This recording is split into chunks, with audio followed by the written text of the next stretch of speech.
También he terminado, congresista. También he terminado, muchas gracias.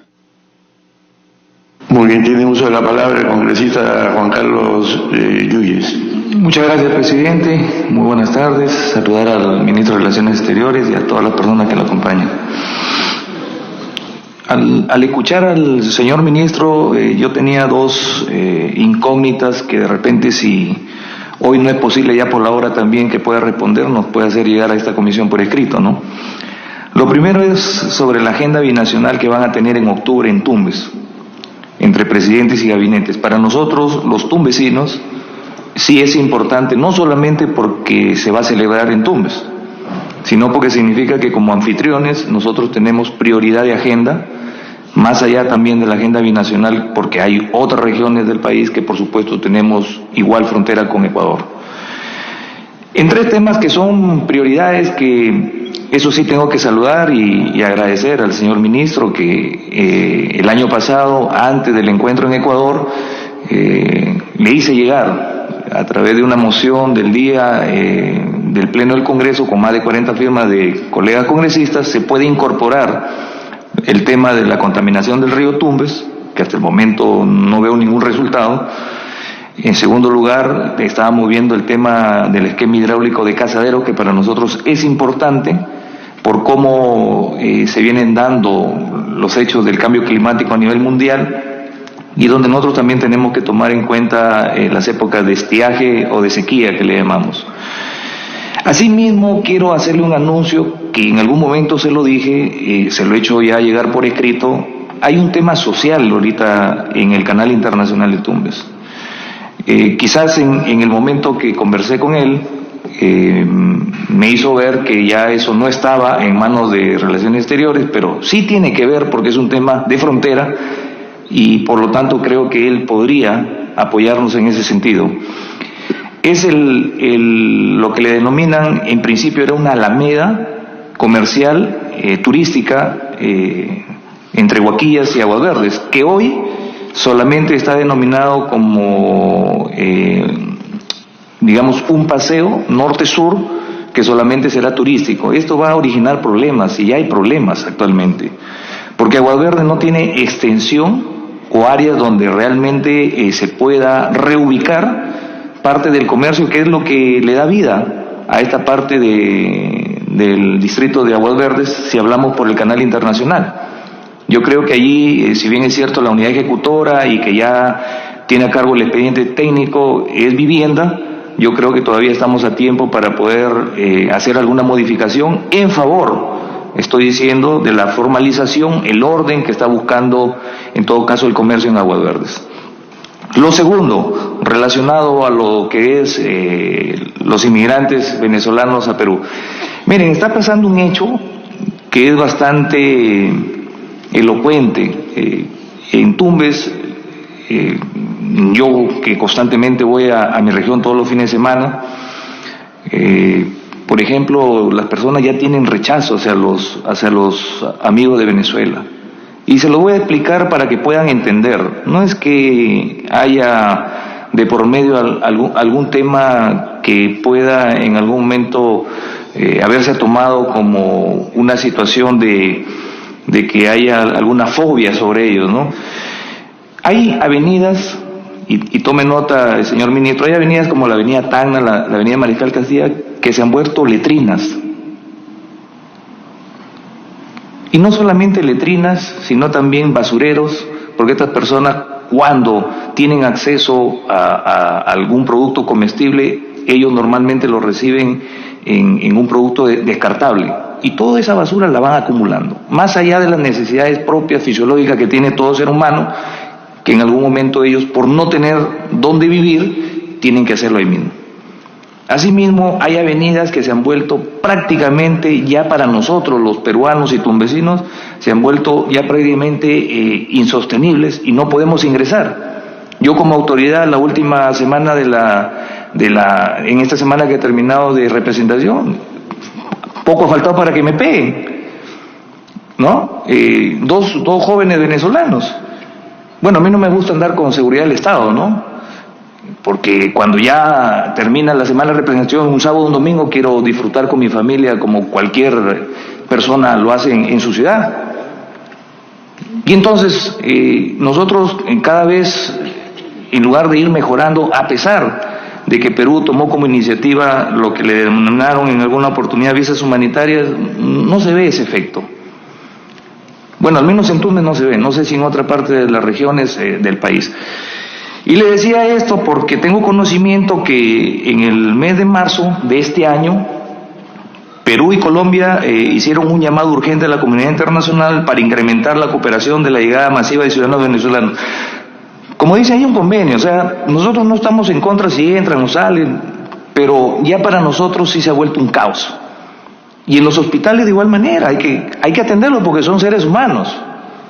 Pero todo se ha vuelto un caos porque la cooperación finalmente, si se ha dado o no, por eso quería saber si se ha incrementado, se ha mantenido, ha disminuido, o cuál ha sido finalmente el respaldo de los países que en algún momento también llegaron a acordar a este llamado entre Perú y Colombia, ha sido efectivo. Porque vuelvo a repetir, ¿cómo es que nosotros podemos contrarrestar estos índices, no tanto del ingreso de ellos, sino de lo que estamos hablando de bajar la delincuencia y todo? Ahora, hay una situación que sí hay que reconocer y hay que estar expectantes. No todas las personas que asaltan o arrebatan algo son delincuentes o vienen con antecedentes de Venezuela, por si acaso, sino es a la recesión, al poco trabajo que hay, más aún en Tumbes, que ahora la persona ¿de dónde va a alimentarse? ¿De dónde va a subsistir? Tiene que hacer algo delictivo. O sea, yo no justifico el acto. No lo justifico. Pero esas personas vayan a ver en la comisaría si tienen acto delictivo. Dicen, no, nosotros filtramos de que no entren personas que tengan... ¿Está bien?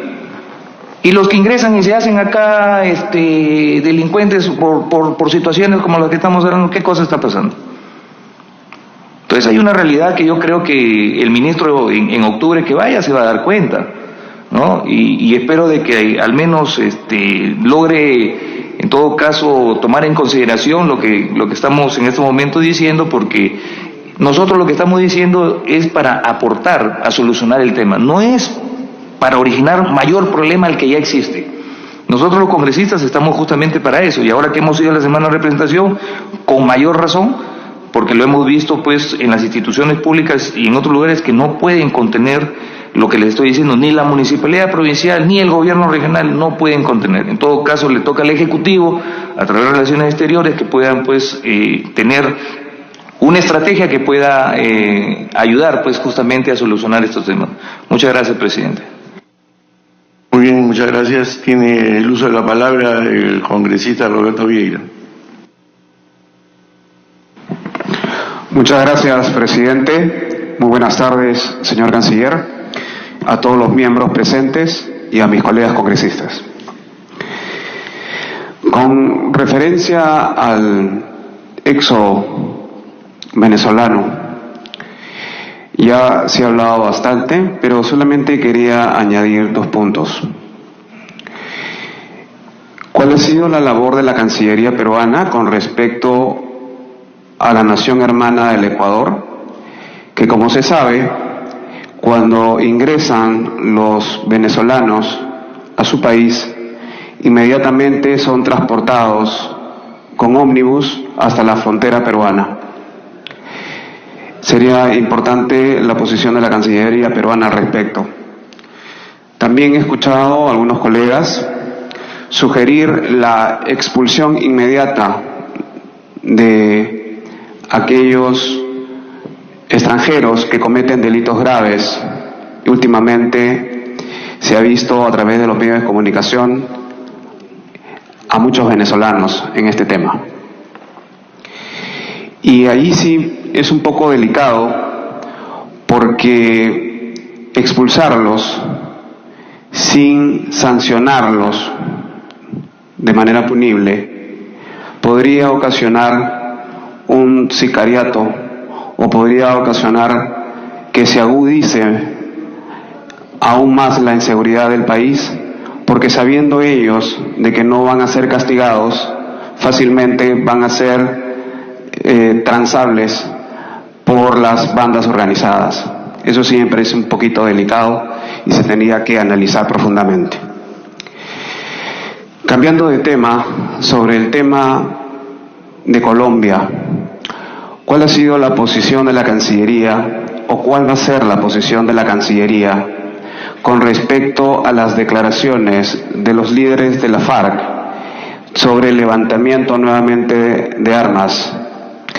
Y es muy grave porque, como sabemos, los dos ingresos importantes que tiene esta organización criminal es el narcotráfico y el secuestro. Y el narcotráfico, su primer centro de operaciones es el Perú.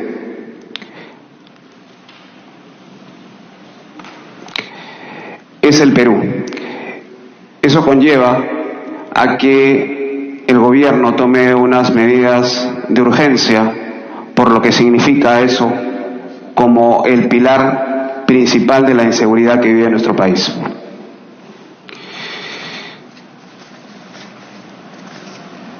Otro punto importante que no lo puedo soslayar, y por mi vinculación, digamos, profesional al sector pesquero, es la gran presencia de embarcaciones pesqueras de alto tonelaje y de tecnología de punta de países principalmente asiáticos que están en la línea de las 200 millas. Nosotros tenemos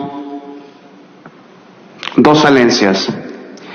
Nuestra Marina de Guerra hace lo imposible por salvaguardar nuestra soberanía marítima, pero tenemos un problema de presupuesto. Y tenemos el otro grave problema del satélite que se compró, no tiene la capacidad para poder monitorear el océano. Y prácticamente es algo que en su momento se tendrá que investigar y sancionar, porque no podríamos haber comprado un satélite que tenga esas falencias. Y me preocupa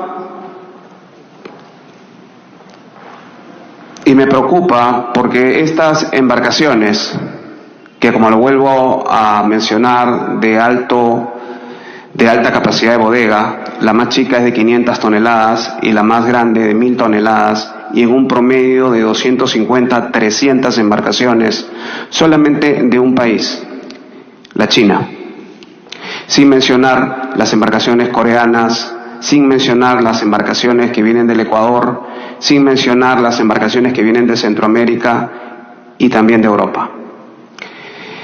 Y lo grave es que no solamente porque el Perú, a diferencia del Ecuador y de Chile, es el único que le da puerto para poder hacer la carena o el mantenimiento del casco de la embarcación.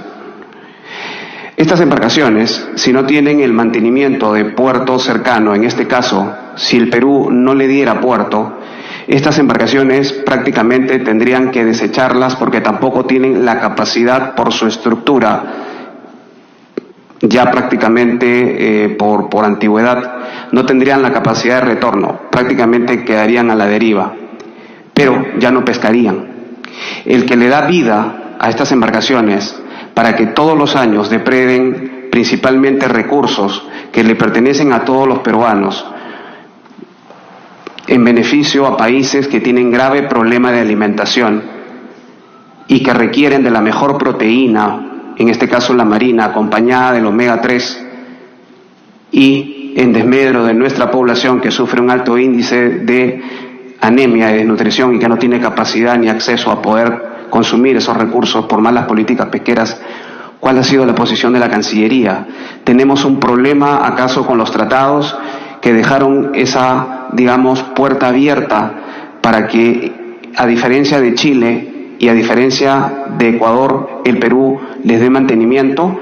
Metafóricamente hablando, es cepillar los colmillos al león para que nos siga devorando. Ese es un punto que la Cancillería debe atender, y aprovecho que usted está aquí, señor Canciller, porque es un tema de soberanía alimentaria. Y por último, quiero mencionar el tema del fallo del Tribunal Internacional de La Haya. Quisiera saber si ya el Perú oficializó ante las Naciones Unidas las nuevas coordenadas del territorio marítimo recuperado. Recuperado porque no ganamos, solamente recuperamos un espacio. La historia en su momento se aclarará y se contará la verdadera historia, que no se ha, puesto a la opinión pública. Muchas gracias, canciller. Muchas gracias, presidente. Sí, muchas gracias a la participación de los señores congresistas. Yo quisiera añadir, señor canciller, algunos comentarios muy rápidos. Primeramente, con relación a la Amazonía, me corresponde como congresista que representa la región Ucayali, primeramente agradecer que el gabinete binacional con Colombia se haya llevado a cabo por primera vez en Pucallpa, lo cual es bastante positivo para mirar hacia la Amazonía. Pero sí quiero insistir en un tema que ya lo ha mencionado el congresista Juan Carlos del Águila, pero quiero insistir en el tema. ¿A qué me refiero? Al tema del desarrollo sostenible. Hoy día, en la Amazonía, estamos inundados de ONGs que vienen con otra consigna, que vienen del primer mundo, que dicho sea de paso, son los grandes emisores de los gases de efecto invernadero, porque el 91% del dióxido de carbono es emitido por las naciones desarrolladas del hemisferio norte, no por nosotros. América Latina solamente emite el 0.04%. ¿Pero qué sucede? Vienen estas ONGs a tratar de impulsar la intangibilidad de los bosques. Y la intangibilidad es sinónimo de pobreza en la Amazonía. Entonces, nosotros tenemos los compromisos del milenio. El Perú tiene que seguir luchando contra el drama de la pobreza, pero con la intangibilidad de los bosques no es la forma que tenemos que desarrollar y mirar la Amazonía. Por otro lado, al otro extremo está la destrucción de los bosques, por supuesto tampoco, pero sí tenemos que promover el desarrollo sostenible. He visto que en estas propuestas que se están haciendo de esta próxima reunión para la conservación de la Amazonía se ha puesto esa frase, desarrollo sostenible. Y el desarrollo sostenible es clave. No hay derecho de que estemos aislados. En un mundo interconectado, la Amazonía peruana aislada. No se puede hacer caminos, no se puede hacer carreteras, porque se supone que destruimos el bosque. Y eso tampoco es aceptable. Entonces, es un tema bien delicado, hay que verlo bien, pero el Perú tiene el drama de la pobreza y hay que luchar contra ella. Ese es el primer punto. Y muy rápidamente sobre el tema venezolano, me parece muy positivo que el Grupo de Lima tenga reuniones con el Grupo de Contacto. El Grupo de Contacto que promueve la Unión Europea está justamente en negociaciones donde están participando los involucrados en el drama venezolano y quienes democráticamente quisieran una solución.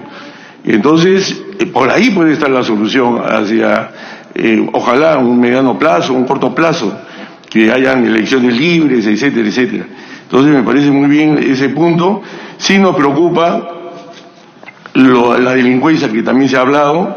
170 venezolanos están en cárceles, 5.000 denuncias contra ciudadanos venezolanos, 800 se tiene registrado que han entrado con antecedentes.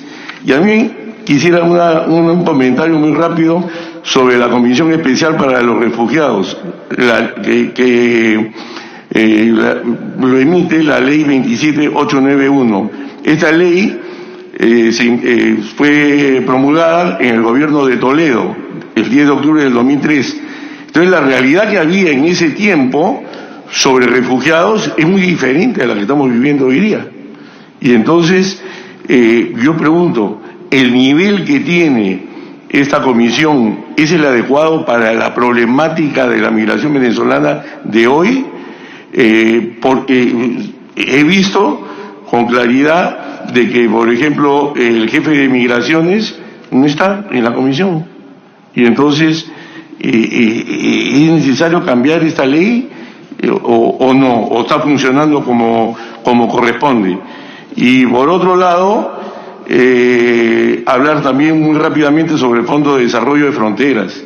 O sea, mientras no le pongamos atención a las fronteras en el Perú como corresponde, es otro drama que estamos viviendo, porque el Perú es un país en mediano desarrollo, pero cuando uno camina por las fronteras de la Amazonía, parece que estuviéramos en el quinto mundo, porque están totalmente abandonadas. Entonces, es un tema que hay que ver. Tiene que haber incentivos para los que desempeñan funciones del Estado en las fronteras. Los incentivos que hay no distinguen las fronteras de nuestro país. Una cosa es ir a trabajar a Tacna, y otra cosa es ir a trabajar a Purús, y otra cosa es ir a trabajar a Huepí. Entonces, lógicamente, eso no está en incentivos, y entonces son temas claves que también hay que tener en consideración. Yo, la verdad que agradezco la participación de todos los congresistas. Yo ahora le cedo la palabra al señor canciller para la respuesta de las preguntas que le han hecho. Hay congresistas que se han tenido que retirar porque tienen otras comisiones, pero lo dejo a su discreción la respuesta. Muchas gracias. Muchas gracias, señor presidente, y por su intermedio paso a contestar las preguntas o las inquietudes mencionadas por los congresistas. Empiezo por la primera pregunta de la congresista Aramayo, y que nos hablaba de la ley de fronteras y que no se ha podido implementar. En realidad, la ley de fronteras, que es del 2011, como bien lo ha señalado, el 2014 fue reglamentada, y lo que está pendiente de implementar es una cosa que va a ser el motor de esta ley de fronteras. Es el fondo, los recursos necesarios que hemos solicitado ya al Ministerio de Economía y Finanzas, y por una restricción de este año no se ha priorizado, pero nosotros estamos insistiendo porque sin ese fondo no vamos a poder desarrollar los proyectos y programas que tenemos nosotros en cartera, que están debidamente identificados. Y aquí respondo también a otra serie de inquietudes, inclusive la última del presidente, sobre el desarrollo de las fronteras. Para nosotros es fundamental. La Cancillería tiene la Rectoría del Desarrollo e Integración Fronteriza. Recientemente hemos hecho la reunión del CONADIF. En esa reunión del CONADIF lo que apuntamos es hacer una serie de proyectos, ¿no?, que tienen que ver con áreas críticas en zona de fronteras, que son 12. Y ahí tiene razón absoluta el congresista Tubino. Nosotros, el enfoque que tenemos no es un enfoque solamente conservacionista o proteccionista, sino de desarrollo sostenible. Y eso implica no solamente proyectos que le permitan mejorar la calidad de vida al ciudadano de las fronteras, sino también tener proyectos de desarrollo de infraestructura. Y en ese sentido, por ejemplo, simplemente para Juan Carlos del Águila, que estuvo haciendo una pregunta, el congresista, es decirle que seguimos trabajando en la carretera, por ejemplo, de Iquitos al Estrecho. Ya se está terminando el puente del río Nauta, eso va a continuar. Cuando hicimos la visita justamente hacia la parte del Putumayo y la parte del Amazonas, vimos la falta de conexión para Islandia y para Caballococha. Y esos proyectos carreteros también están identificados y sometidos a consideración del Ministerio de Transportes y Comunicaciones. Yo creo que la conectividad en Amazonía es fundamental. Y ahí aprovecho también para decirle que todos los incentivos, ¿no?, que se mencionan para las zonas de frontera, especialmente para las áreas críticas de frontera, como la del Purús, han sido otra vez ratificadas en el último CONADIF que hemos hecho, y ahí se ha pedido a los sectores de salud, ¿no?, educación, a la policía, para que tengan realmente el presupuesto necesario para darle los bonos necesarios a todos los trabajadores de esos sectores en zona de frontera. Y hemos decidido descentralizar la reunión del CONADIF, porque siempre traemos a los gobernadores y los alcaldes a Lima, y hemos tomado con mucho beneplácito la propuesta del gobernador de Amazonas, y el próximo CONADIF en noviembre lo vamos a hacer en Santa María de Nieva, o sea que va a ser descentralizado. Están ustedes cordialmente invitados para participar en esa reunión. Vamos a fijar el día simplemente de la reunión. Luego, quiero decirle que tengo una coincidencia plena con lo que usted ha mencionado sobre el informe de la alta comisionada Michelle Bachelet. Realmente es un informe contundente, expresa la violación sistemática de los derechos humanos en Venezuela por parte de la cúpula de Maduro, y este informe, que definitivamente está teniendo dos vertientes de acción por parte de la Cancillería peruana. Una, en el Consejo de Derechos Humanos. Nosotros estamos pidiendo una acción inmediata sobre ese informe en el Consejo de Derechos Humanos de Naciones Unidas. Y lo segundo es que, liderado por el Perú, estamos pidiendo que otros países del Grupo de Lima nos acompañen en presentar este informe a la Corte Penal Internacional, a la Fiscalía, que se una a la denuncia que hemos hecho ya hace algunos meses 6 países del Grupo de Lima. Exactamente, tenemos una ex fiscal peruana que es miembro, la señora Luz Ibáñez, ¿no? Entonces, aquí eso lo estamos trabajando. Es realmente importante darle el respaldo debido a nivel internacional a este informe, porque no podemos permitir que esta crudeza que tiene el informe para referir las violaciones de derechos humanos pase inadvertida. Estamos haciendo todo lo necesario en términos de acciones diplomáticas para apuntalar ese informe. Adicionalmente a eso, mencionó el pedido del presidente Juan Guaidó de incorporarse al TIAR. Como usted sabe, Venezuela, del régimen de Maduro, se retiró del TIAR y ahora ha pedido el presidente incorporarse al TIAR. Y nosotros hemos sido absolutamente transparentes y francos con el presidente Guaidó y con las autoridades del presidente Guaidó, en decirles que el tema del TIAR hay que verlo con mucha sensibilidad, porque en la perspectiva de los países latinoamericanos, el TIAR implica el uso de la fuerza, en primer lugar. En segundo lugar, se utiliza como una defensa de la región contra un ataque, ¿no?, externo, ¿no?, y es una defensa colectiva. Aquí estamos ante un problema interno de Venezuela. En tercer lugar, es un tema que por su sensibilidad es absolutamente divisivo en el contexto del Grupo de Lima. Hay países que lo apoyan y hay países que no lo apoyan, porque justamente implicaría el uso de la fuerza en una situación en la que no es la que contempla el Tratado Interamericano de Asistencia Recíproca. En ese contexto, si este tema evoluciona, lo analizaríamos en su mérito propio, porque tendría que hacerse una consulta a nivel de ministros o de reunión de consulta en el contexto interamericano para poder admitir esto, y no es fácil llegar a eso, porque solamente ahora son 19 países miembros y usted necesita, para tomar las decisiones y tener el quórum, los 2/3. O sea que es un tema que tiene ciertas complejidades y que nosotros estamos analizando en el mérito total, no solamente político, sino también jurídico, ¿no? El otro aspecto que ha tocado es, digamos, transversal a muchas de las intervenciones, y yo creo que puedo contestar en una sola a todas ellas. Nosotros estamos en una coordinación permanente con el Ministerio del Interior, con la policía, para el tratamiento que se tiene que dar justamente al problema de la seguridad en el país.